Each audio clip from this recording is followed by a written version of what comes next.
Assalamualaikum warahmatullahi wabarakatuh. Di sini saya akan menjelaskan mengenai kecakapan komunikasi interpersonal. Nah, kecakapan komunikasi interpersonal ini memiliki 15 poin penting. 15 poin penting ini diantaranya yang pertama, komunikasi interpersonal positif dan negatif. Komunikasi interpersonal bernilai negatif apabila mengarah kepada pertentangan atau konflik, dan juga bisa bernilai positif apabila mengarah kepada kerjasama atau cooperation. Nah, poin yang kedua itu keterampilan berbicara. Pembicaraan yang terjadi merupakan tukar menukar informasi di muka orang lain. Agar pembicaraan dapat berjalan dengan baik dan mencapai hasil yang memuaskan, maka diperlukan beberapa persiapan dan keterampilan, diantaranya persiapan fisik, persiapan mental, dan persiapan materi dan lain sebagainya. Selanjutnya yang ketiga, poin yang ketiga itu kecakapan bertanya.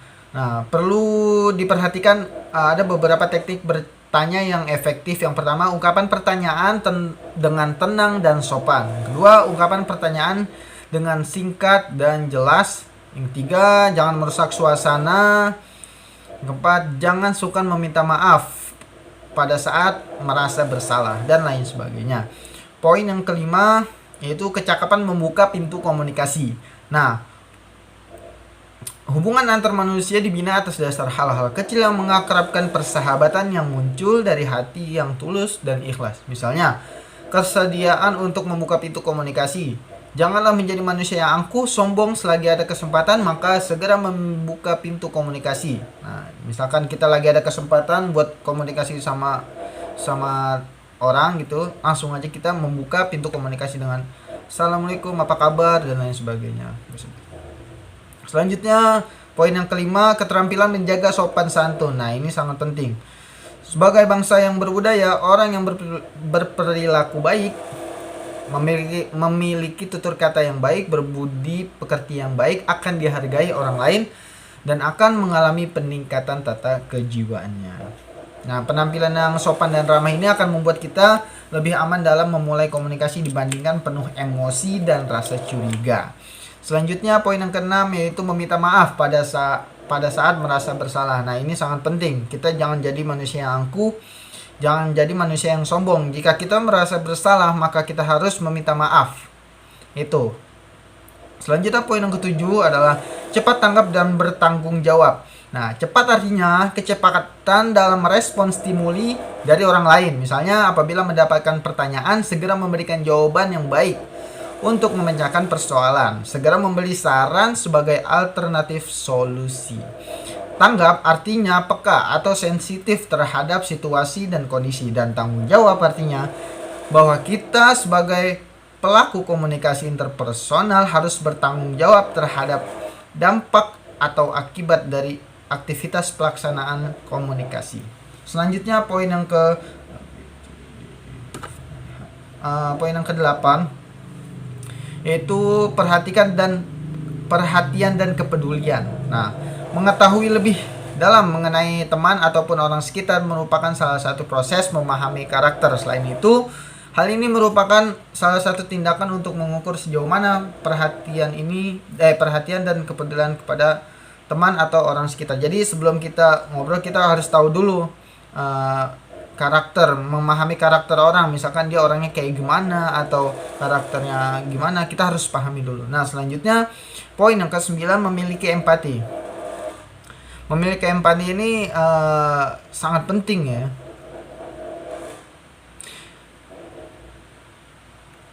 Ada 3 macam aktivitas yang mudah dilakukan untuk seorang pemimpin untuk menegaskan adanya empati implisit. Nah, itu ada di makalah ya penjelasannya. Selanjutnya poin yang ke-10, kecakapan menerima tamu. Nah, ini sangat penting ya, kecakapan menerima tamu. Bahwasannya kita pernah mendengar ada pepatah mengatakan tamu adalah raja. Pepatah ini mengajarkan kita untuk pentingnya tuan rumah untuk menanggapi tamu dengan sebaik-baiknya. Jadi kita harus menerima tamu dengan sebaik-baiknya gitu. Selanjutnya Poin yang ke sebelah yang ke A B C D E F G H I J K 11, yang ke 11. Poin yang 11 itu kecakapan memberikan pelayanan. Nah, ini sama ya, nyambung dengan poin sebelumnya. Kita harus kita harus memberikan pelayanan yang baik kepada lawan bicara kita. Selanjutnya poin yang ke-12 itu kecakapan menyampaikan informasi. Nah, agar informasi dapat diterima baik oleh sasaran atau komunikan, perlu kecakapan yang mesti diperhatikan. Yang pertama itu gunakan bahasa yang mudah dimengerti oleh komunikan sesuai dengan tingkat pemahamannya. Selanjutnya, pendekatan yang berpusat pada penerima berarti memusatkan dan memperhatikan pihak penerima, yakni melakukan segala usaha agar informasi sampai pada penerima dan dipahami secara benar dan lain sebagainya. Selanjutnya, poin yang ke-13 itu ada kecakapan mendengarkan. Nah, kecakapan mendengarkan ini ada tiga kesamaan ya. Maksudnya ada tiga poin gitu. Yang pertama, mendengar, memperhatikan, dan memahami. Ketiga-tiganya memiliki arti yang sama, memiliki makna yang berbeda. Pokoknya itu intinya, memiliki arti yang berbeda-beda. Selanjutnya persyaratan poin yang selanjutnya yang ke-14. Poin yang ke-14, persyaratan kecakapan komunikasi interpersonal. Ini mempunyai dua sudut pandang. Yang pertama, persyaratan kemampuan berkomunikasi dilihat dari sudut komunikator dan dilihat dari sudut komunikan. Nah, selanjutnya poin yang terakhir itu kecakapan sebagai konselor. Bertujuan untuk memperbaiki keadaan dengan memanfaatkan saran-saran dari seorang konselor kepada konseli. Dengan komunikasi interpersonal yang dirancang sebagai konseling, maka bagi seorang pimpinan bertindak sebagai konselor perlu memiliki kecakapan berikut ini. Salah satunya membantu para karyawan memecahkan masalahnya sendiri, memecahkan masalah yang berkaitan dengan hubungan antar karyawan, dan lain sebagainya. Mungkin cukup sekian dari saya, kurang lebihnya mohon maaf. Assalamualaikum warahmatullahi wabarakatuh.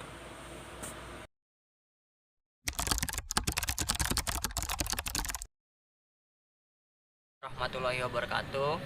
Nama saya Rama Aptavia Wijaya. Kali ini saya akan membahas bab 6 di mana materinya komunikasi interpersonal dan perubahan sikap. Alport menjelaskan bahwa sikap merupakan semacam kesiapan untuk bereaksi terhadap suatu objek yang dijumpainya dengan cara-cara tertentu.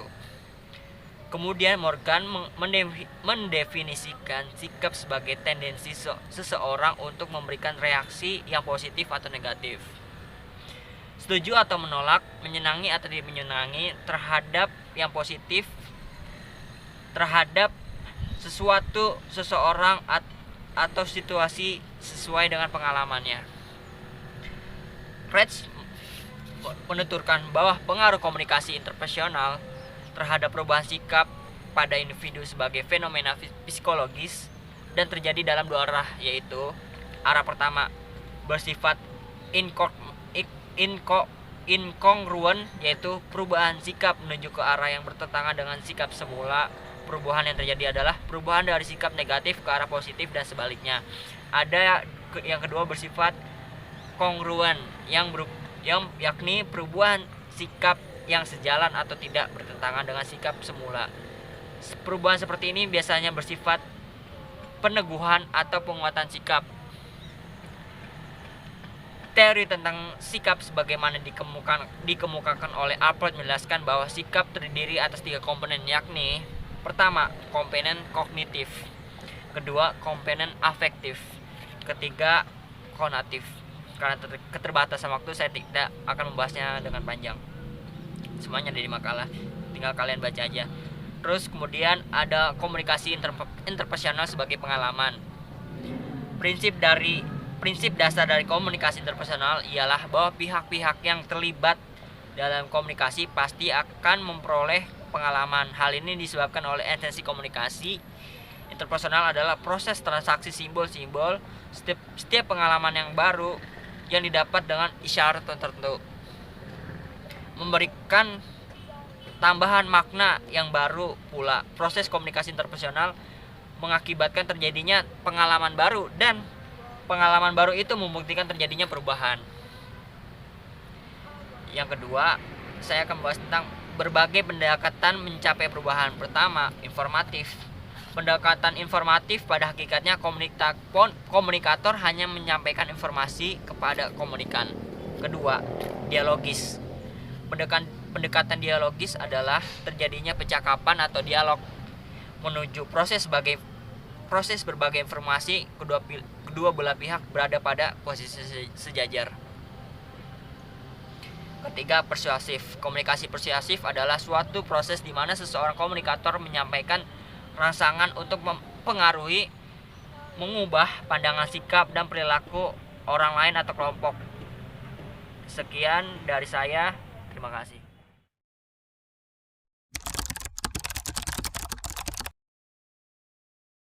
Bab 7. Etika komunikasi interpersonal. Poin A. Pengertian etika. Etika secara etimologi berasal dari bahasa Latin yaitu ethicus yang berarti kebiasaan. Secara terminologi, etika adalah suatu ilmu yang membahas dan membicarakan tentang perbuatan atau tingkah laku manusia, mana yang dinilai baik dan mana yang dinilai buruk. Dalam menelaah ukuran baik dan buruk, etika dibagi menjadi dua, yaitu etika deskriptif dan etika normatif. Poin B. Aliran etika. Aliran etika itu dibagi menjadi 4. Yang pertama, aliran deontologis. Yang kedua, aliran teologis. Yang ketiga, aliran egoisme. Yang keempat, aliran utilitarisme. Aliran deontologis yaitu melakukan penilaian atas suatu tindakan dengan melihat tindakan itu sendiri. Aliran teologis melihat nilai etis dari tujuan tindakan tersebut. Aliran egoisme menetapkan norma-norma moral pada akibat yang diperoleh oleh pelakunya. Aliran utilitarisme menilai suatu tindakan itu baik jika berakibat baik bagi orang lain. Poin C. Etika sosial budaya. Norma yang berlaku untuk memandang perilaku warga masyarakat itu disebut etika masyarakat atau etika sosial budaya. Yang pertama, ada dasar-dasar etika. Dasar-dasar etika itu ada sopan, ramah, tidak mementingkan diri sendiri, memiliki rasa toleransi, menjaga perasaan orang lain, dan yang terakhir dapat mengendalikan emosi. Selanjutnya ada kesalahan dalam etika. Kesalahan dalam etika itu ada tidak menghargai waktu orang lain, bahasa yang tidak pas, kesalahan dalam menyapa, selanjutnya mempermalukan orang lain. Etika sosial budaya itu bersifat selingkung, artinya hanya berlaku pada lingkungan yang terbatas, yaitu dalam kelompok sosial di mana norma dan etika itu disepakati. Poin D. Etika komunikasi interpersonal. Cara untuk menerapkan etika komunikasi interpersonal itu dengan memperhatikan hal ini. Yang pertama, nilai dan norma sosial setempat. Yang kedua, adat istiadat dan kebiasaan yang dijaga. Yang ketiga, tata krama, pergaulan yang baik. Yang keempat, norma kesusilaan. Dan yang kelima, norma kesopanan. Yang pertama, ada etika komunikasi interpersonal tatap muka. Komunikasi tatap muka berarti mempertemukan orang yang terlibat dalam proses komunikasi. Hal-hal yang perlu diperhatikan diantaranya, yang pertama, waktu berbicara, hendaklah berbicara dengan sopan, halus, dan tenang. Selanjutnya, jangan berbicara sesuatu yang ingin dilupakan oleh orang lain. Selanjutnya, jangan mempergunjingkan orang lain atau gibah. Yang kedua, etika berkomunikasi dengan telepon. Prinsip-prinsip yang perlu diperhatikan diantaranya, apabila ingin menelpon, hendaklah memperhatikan waktu yang tepat. Berbicara dengan tenang, sopan, dan tepat pada sasaran. Selanjutnya, pada akhir pembicaraan, hendaklah mengucapkan terima kasih. Yang ketiga, etika menggunakan short message service atau SMS. Norma etika yang perlu diperhatikan diantaranya, isi SMS yang hendak dikirim hendaklah dibaca ulang agar tidak terjadi kesalahpahaman. Selanjutnya, hindari penggunaan kata-kata kotor. Yang keempat, etika menggunakan email dan Facebook. Ada beberapa norma yang perlu diperhatikan, yaitu Bedakan antara kepentingan pribadi dan kepentingan organisasi. Selanjutnya, gunakan teknologi untuk meningkatkan kualitas komunikasi. Gunakan teknologi dengan bijak. Yang kelima, menyapa. Yang keenam, tidak mengolok-olok. Yang ketujuh, tidak menggunjing teman. Yang kedelapan, tidak membeda-bedakan teman. Yang sembilan, etika menyambut tamu. Etika menyambut tamu itu yang pertama berjabat tangan dan mengadakan jamuan penghormatan. Yang ke-10, etika di ruang tunggu umum. Etika di ruang tunggu umum itu yang pertama, jangan menelpon dengan suara yang keras. Selanjutnya, jangan membuang sampah sembarangan. Yang ke-11, etika berkenalan. Yang etika berkenalan yang pertama itu sebut nama dengan jelas, bersikap percaya diri. Yang terakhir, jangan abaikan personal kontak. Yang terakhir ada etika dalam percakapan. Etika dalam percakapan itu hal yang perlu diperhatikan adalah jangan menyinggung sara.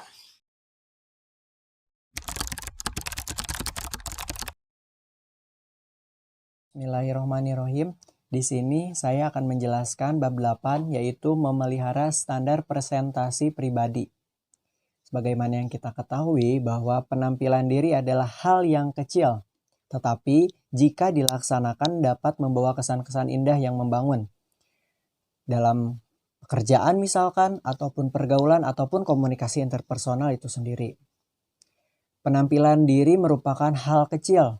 Karena hal kecil, banyak sekali orang yang menyepelekan ataupun melalaikannya. Akibatnya, hal kecil itu dapat menyebabkan jatuhnya citra diri dan reputasi seseorang. Dalam penampilan diri ada yang disebut dengan grooming. Grooming dalam komunikasi interpersonal ialah penampilan diri yang terjaga, menarik, dan selalu rapih pada saat ia berkomunikasi dengan orang lain. Penampilan adalah bentuk pernyataan ataupun presentasi diri, baik itu dalam bentuk ucapan, perbuatan, cara berpakaian, ataupun lain sebagainya. Penampilan diri yang baik akan membentuk citra yang positif. Itu yang sebagaimana kita ketahui ya. Selanjutnya yaitu mengenai sikap di tempat kerja ataupun memelihara hubungan interpersonal dengan pimpinan. Setiap perusahaan itu pasti memiliki aturan ataupun tata keramanya sendiri. Setiap perusahaan pasti memiliki aturan-aturan yang berbeda juga. Namun secara umum sikap di tempat kerja yang harus kita lakukan adalah yang pertama, kita harus selalu menghormati budaya kerja perusahaan tersebut. Ya, setiap perusahaan itu tadi memiliki tata krama ataupun memiliki aturan-aturan. Nah, kita harus menghormati dan menjalankan aturan-aturan yang telah ditetapkan oleh perusahaan tersebut. Yang kedua yaitu menghormati privasi orang lain. Tidak hanya dalam ruang lingkup perusahaan, dalam kehidupan sehari-hari pun kita harus selalu menghormati privasi orang lain. Istilahnya kita nggak boleh kepo dengan privasi orang lain. Yang ketiga yaitu menghormati cara pandang orang lain. Dalam kehidupan sehari-hari pun setiap orang pasti memiliki cara pandang yang berbeda, cara seseorang memiliki pendapat yang berbeda. Kita harus menghormati cara pandang yang berbeda. Justru dengan perbedaan pendapat kita bisa menjadi orang yang lebih baik lagi daripada sebelumnya. Yang keempat yaitu tangani dan atasi tugas yang menjadi tanggung jawab. Jadi di tempat kerja ketika kita mendapatkan sebuah tanggung jawab, kita harus bisa mengatasi atau melaksanakan dan menyelesaikan tugas-tugas yang telah diamanahkan kepada kita. Selanjutnya yaitu menjalin hubungan harmonis senior dan junior.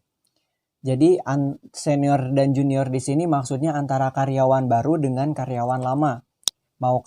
Karena jika misalkan di perusahaan itu adalah pimpinannya adalah usianya lebih muda daripada karyawannya, karyawan yang lebih tua misalkan itu harus menghormati pimpinannya, karena di dalam budaya perusahaan kata senior dan junior ini adalah digunakan ataupun diartikan sebagai orang yang lebih lama bekerja di perusahaan itu dan orang yang baru bekerja. Jadi menjalin hubungan harmonis antara orang yang sudah lama bekerja di situ dan juga orang yang baru bekerja di situ. Yang selanjutnya yaitu memupuk persahabatan. Jadi tidak hanya memupuk pertemanan, jadi tidak hanya sebatas teman saja gitu. Jadi biar lebih dari teman ada, yaitu lebih dari teman itu sahabat gitu. Jadi lebih memupuk kepada persahabatan. Selanjutnya selalu menyapa teman dengan baik dan juga tidak membeda-bedakan teman. Tadi memelihara hubungan interpersonal dengan pimpinan sama halnya dengan sikap di tempat kerja yang sebagaimana yang telah dijelaskan sebelumnya. Selanjutnya yaitu tentang kepribadian. Kepribadian adalah karakter yang melekat pada diri seseorang yang bersifat unik sehingga tidak ada orang yang memiliki kepribadian sama persis dengan orang lain. Jadi nggak ada orang yang punya kepribadian yang sama dengan orang yang lain gitu. Namun kita apa aja sih ciri-ciri pengendalian diri yang baik itu? Ciri-ciri kepribadian yang baik itu apa aja? Sebagaimana yang kita ketahui secara umum, ciri-ciri kepribadian yang baik itu yang pertama yaitu pengendalian diri. Pengendalian diri di sini mulai dari bagaimana cara dia menahan emosi, amarah, mengendalikan emosi ataupun amarahnya itu sangat dilihat sekali. Ketika dia bisa mengendalikan emosi dan amarahnya, maka dia bisa dikatakan memiliki kepribadian yang baik. Selanjutnya yaitu seseorang yang memiliki kepribadian yang baik yaitu menjalankan ajaran agama. Ya, sebagaimana yang kita ketahui bahwa setiap agama selalu mengajarkan kepada hal-hal kebaikan. Apabila seseorang telah menjalankan ajaran agamanya, maka dia secara otomatis memiliki kepribadian yang baik. Yang ketiga yaitu menyesuaikan perilaku dengan adat istiadat yang berlaku. Yang keempat, mendatangkan kebahagiaan. Yang kelima, mengendalikan perilaku diri atas dasar intuisi atau atas dasar perasaan ya. Selanjutnya yaitu mengikuti hukum evolusi lalu disertai dengan niat baik. Untuk lebih jelasnya teman-teman bisa baca di buku Suwanto yang judulnya komunikasi interpersonal. Selanjutnya yaitu tentang faktor-faktor yang membentuk kepribadian. Yang pertama yaitu ada faktor biologis atau yang biasa kita sebut dengan faktor keturunan atau faktor yang dibawa sejak lahir. Selanjutnya itu faktor kultural atau faktor kebudayaan. Yang ketiga faktor keluarga. Nah, faktor keluarga ini merupakan unsur yang sangat penting yang membentuk kepribadian seseorang. Jadi yang pertama itu adalah keluarga. Kepribadian seseorang baik atau buruk dilihat dari bagaimana faktor keluarga tersebut dalam mendukung pembentukan kepribadian seseorang. Yang selanjutnya yaitu yang tidak kalah penting dengan faktor-faktor sebelumnya yaitu faktor lingkungan sosial. Selanjutnya yaitu ada tipe-tipe kepribadian. Tipe-tipe kepribadian yang pertama ada extrovert dan introvert. Sebagaimana yang kita ketahui, pasti teman-teman sudah tahu apa bedanya introvert dan juga extrovert. Lalu ada juga tipe keras hati dan perasa. Keras hati ini adalah tipe kepribadian yang tegas atau tegas memegang prinsip berpendirian kuat. Yang ketiga yaitu tipe Selain tipe keras hati, ada juga tipe perasa. Tipe perasa ini tipe kepribadian yang ramah, hangat, dan suka memikirkan kepentingan orang lain. Nah, orang yang perasa kadang-kadang tidak tega menyampaikan pendapat yang berlawanan dengan orang lain. Selanjutnya, yang ketiga yaitu ada tipe penurut dan kreatif. Tipe penurut adalah tipe kepribadian yang suka menerima saran dari orang lain. Lalu, untuk tipe penurut, untuk tipe orang yang kreatif biasanya lebih senang tipe kepribadian yang menyukai perubahan, menyenangi hal-hal baru, banyak ide, sering mencoba hal-hal yang tidak umum, senang dengan hal-hal yang baru intinya. Lalu selanjutnya, menurut Rini Baron dan Elizabeth, bahwa terdapat 9 kepribadian manusia. Yang pertama itu perfeksionis, penolong, pengejar prestasi, romantis, pengamat, pencemas, petualang, pejuang, dan juga pendamai. Yang selanjutnya itu ada kekuatan pribadi. Kekuatan pribadi itu terdiri dari 2. Ada kekuatan pribadi dari dalam dan juga dari luar. Dari dalam biasanya disebut dengan faktor dasar atau faktor genetik. Lalu kalau untuk kekuatan diri dari luar itu diperoleh melalui proses belajar melalui proses belajar. Yang terakhir yaitu cara mengevaluasi dan memanfaatkan kekuatan pribadi. Beberapa cara yang bisa kita gunakan, yang pertama yaitu mempunyai prinsip dan idealisme yang kuat. Yang kedua, tidak mudah terpengaruh pada ajaran orang lain, konsekuen dan konsisten, kesediaan menerima kritik, dan juga keterbukaan terhadap hal-hal baru. Yang terakhir, cara membangkitkan kekuatan pribadi itu banyak banget. Ada dimulai dari dimensi spiritual, dimensi kemandirian, dan juga dimensi etika. Mungkin itu saja yang bisa saya sampaikan. Untuk selebihnya teman-teman bisa baca dan pahami juga dari buku Komunikasi Interpersonal karangan dari Suranto. Terima kasih. Wabillahi taufiq walhidayah. Wassalamualaikum warahmatullahi wabarakatuh.